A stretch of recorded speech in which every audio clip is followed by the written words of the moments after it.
Yun know, good morning. Okay, Huwebes Santo, syempre gawin pa rin natin yung ating taon-taong ginagawa na panata, ang bisikleta iglesia, ang bumisita sa iba't ibang simbahan para manalangin. Paano? Dadalawa kami. Dalawa. Pero kailangan ituloy dahil nga panata. Let's go. Hi. Okay, good morning. Oo nga pala, reroute tayo ngayon kasi ang original plan Lipa,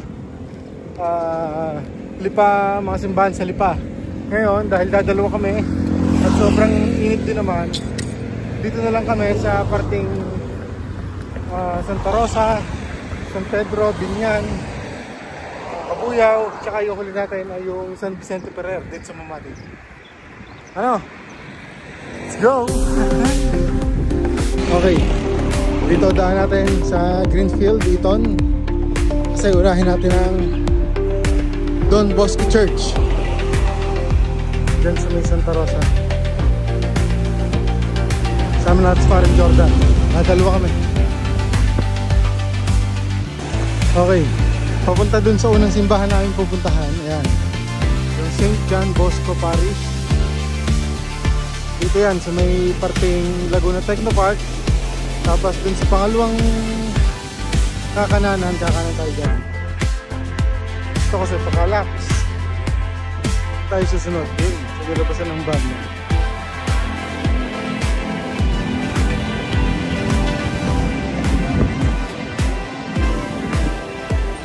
St. John Bosco Parish.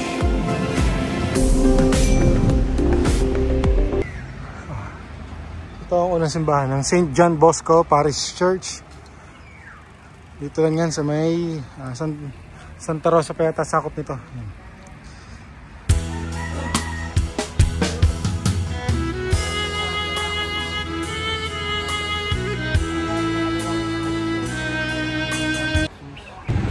Okay, una sa 7 simbahan, tapos na natin.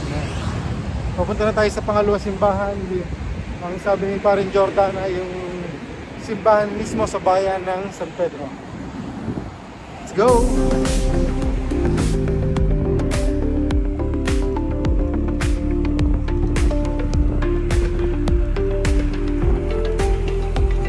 Okay, nasa may Binyan Highway na kami. Kakaliwa kami papuntang San Pedro. Unahin namin yung simbahan mismo sa bayan ng San Pedro City bago tayo magluluwin.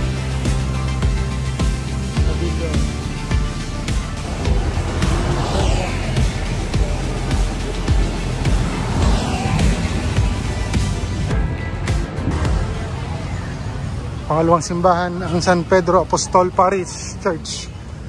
Dito yan sa bayan ng San Pedro. Yun okay. Para sa aming pangalawang simbahan, nandito kami sa San Pedro Parish Church ng siyudad ng San Pedro.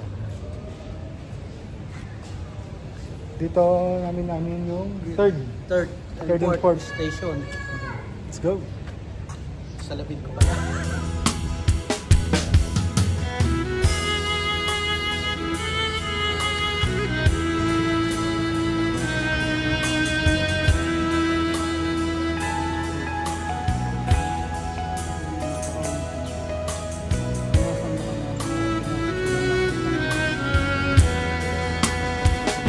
Kasama tayo, mga tiga-kupang si Kuya. Asa ka?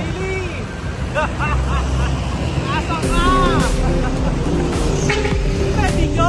Oo.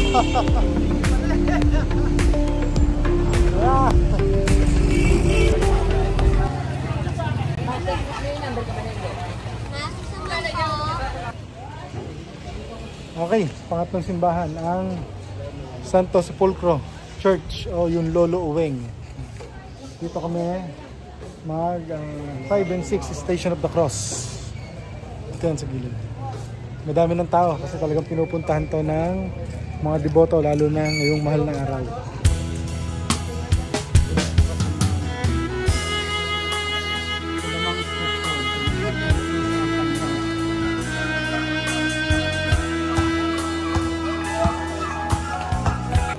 daw kayo. Nakapasok pa. With breakfast, dito lang, kay nanay. Oh, yan. Bumili rin kami ng pain reliever. Sa tapat yun ng Mabablog ka lang ngayon. Lolo Uweng. Dito hanapin nyo. Mabait si nanay. Murang-mura lang ang paninda. Okay, dito na kami sa may bayan ng Binyan. Nakapasok na kami sa pinaka-intersection. Diretso lang to. Papunta doon sa mismong Town Plaza. Malapit na doon yung simbahan ng Binyan. Let's go! Approaching the marker of experience Binyan. Isa sa matandang bayan din to ng Laguna.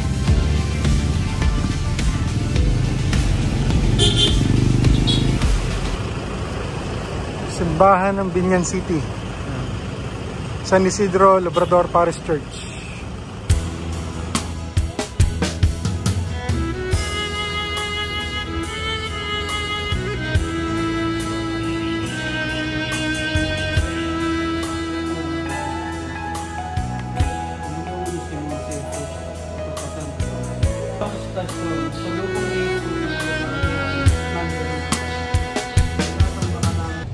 Okay, tapos na kami rito sa San Isidro Labrador. Yan.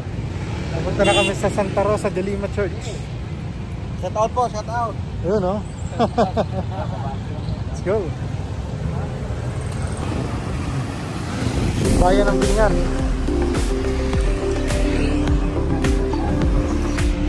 Okay, Santa Rosa City na kami. Pumasok kami dun sa pinaka-rotondo nila. Nasa may along bayan doon, papuntang bayan.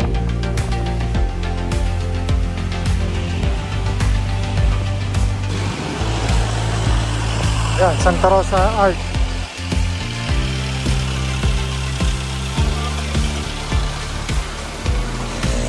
Santa Rosa de Lima Parish Church.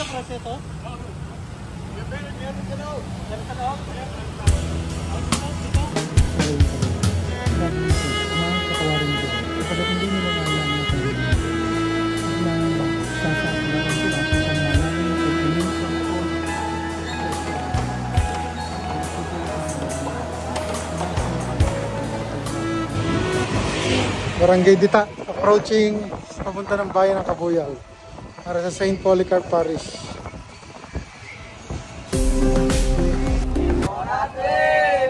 Pang-anim na simbahan, St. Polycarp Parish. Dito yan sa amin sa Kabuyao.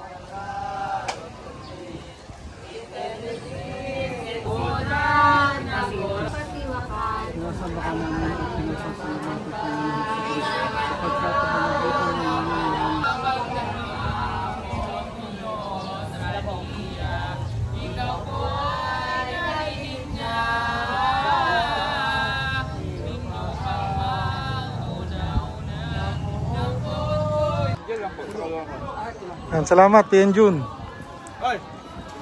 Okay, papunta na kami ng San Vicente Ferrero. Dito kami dadaan sa Nia Road. At the moment, nandito kami sa may bagong silang, Sala, Tarikan. Dire-diretso lang yan. Ang init na. Okay, ito ang aming pangpitong simbahan, ang St. Vincent Ferrer. Dito sa Barangay Mamatid. Kung saan makikita si Lolo Enteng pala to, Lolo Enteng. Tatlong istasyon, si Jesus ay inilibing. Kalabing-apat na istasyon, ang muling pagkabuhay ni Jesus. Sinasamba ka namin at pinasalamatan ang Panginoon sa Kristo. Okay, natapos na namin yung 7 simbahan, 14 na istasyon ng cross. Okay, ito yung taon-taon naman ginagawa panata para na rin sa paggulita ng mahal na araw. Ngayon ay Webes Santo. Tayo po ay magnilay-nilay lahat. Isipin natin ang paghihirap ng ating Panginoong sa Kristo para maisalba ang sangkatauhan. Muli po, hanggang sa susunod na ride. Maraming salamat po. Mag-iingat po tayong lahat. God bless us all. Paalam!